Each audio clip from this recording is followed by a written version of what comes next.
कल आपने कथा सुनी थी कि श्री भागीरथ जी चक्रवर्ती क्षत्रिय वंश में अवतरण हुआ। अपने गुरुदेव त्रितल महर्षि के चरणों में बैठ करके ब्रह्म ज्ञान लिया और संसार का त्याग, राज्य का त्याग, संपत्ति का त्याग करके तप के लिए चले गए। फिर राजा बने, फिर तप के लिए चले गए।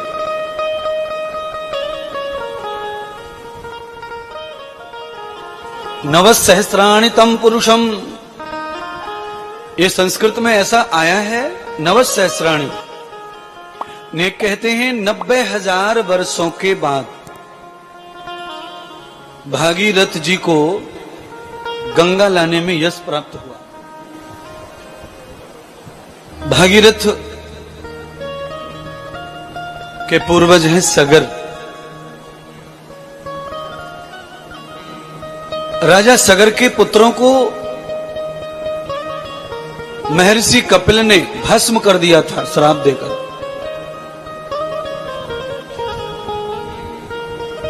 अपने पुत्रों की आत्मा का कल्याण करने के लिए पिता ने 30,000 वर्ष गंगा की प्रतीक्षा की। इसीलिए हमारे हिंदू सनातन वैदिक धर्म में जीवित गंगा का जल पीना, गौ दान करना, गौ सेवा करना, गायत्री का प्रचार करना, ये हमारे कल्याण का। अच्छा, जो लोग ये ऐसा नहीं कर पाते तो उनके मर जाने के बाद उनके मुख में गंगा जल डाला जाता है। उस गंगा जल को डालने का अर्थ वही है।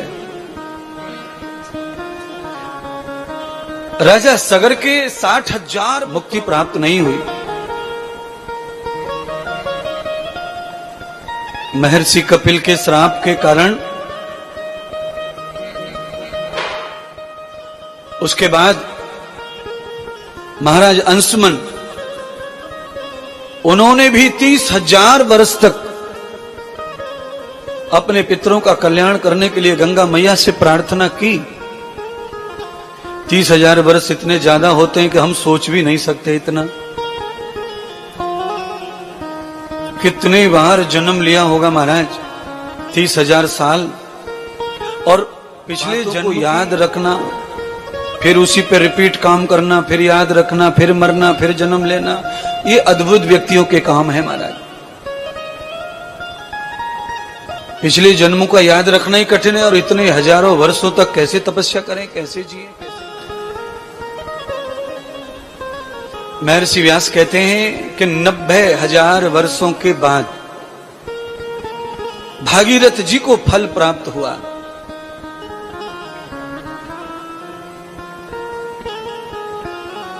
श्री भागीरथ जी तपस्या कर रहे हैं, तभी जगत के उद्धार के लिए भगवान श्री नारायण के चरणों में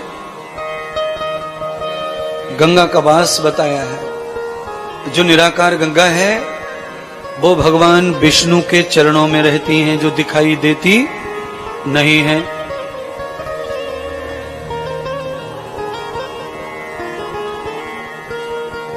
श्रीमद् भागवत कथा में वामन भगवान की कथा, राजा बलि की कथा आती है।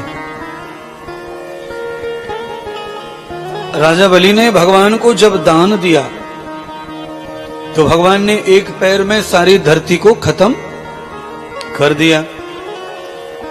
अब धरती नहीं रही तो राजा बलि का तो धर्म ही खत्म हो गया, क्योंकि तद्धर्मो न वृतभ्याम योग, बिना धरती के हम कहीं भी धर्म कर नहीं सकते हैं। धरती के बिना धर्म संभव नहीं है। क्यों नहीं संभव है? क्योंकि यथा धर्मो तद पुरुषस्य येवते धारणम धरती, क्योंकि धरती शब्द का जो जन्म है वो धर्म से ही हुआ है। और बिना धरती के गंगा जो है अवतरित नहीं हो सकती। अच्छा, गंगा कहां जा रही है, कहां घूम रही है, कहां बह रही है? धरती के ऊपर बह रही है, धरती लोक पर बह रही है। पाप लोक में बह रही हैं, मृत्यु लोक में बह रही हैं। धरती के अभाव में गंगा नहीं आ सकती। इसीलिए गंगा का फल पाना है, गंगा का आनंद पाना है, गंगा से मुक्ति पानी है, ये अच्छी बात है। पर धरती को पहले पाओ। धरती होगी तो गंगा होगी, नहीं तो नहीं होगी। चरणों में जैसे ही भगवान ने दूसरा चरण रखा, अखिल ब्रह्मांड को नाप लिया। अब तो राजा बलि के पास में तो ब्रह्मांड में कुछ था ही नहीं, केवल धरती पर ही था संपत्ति।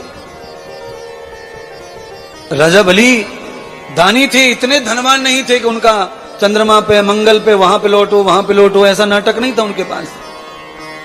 पर भगवान ने तो ब्रह्मांड को भी छप लिया, माप लिया। तीसरा पग कहां रखें? तो भागवत में तो ऐसी कथा है कि उन्होंने अपना तन समर्पित कर दिया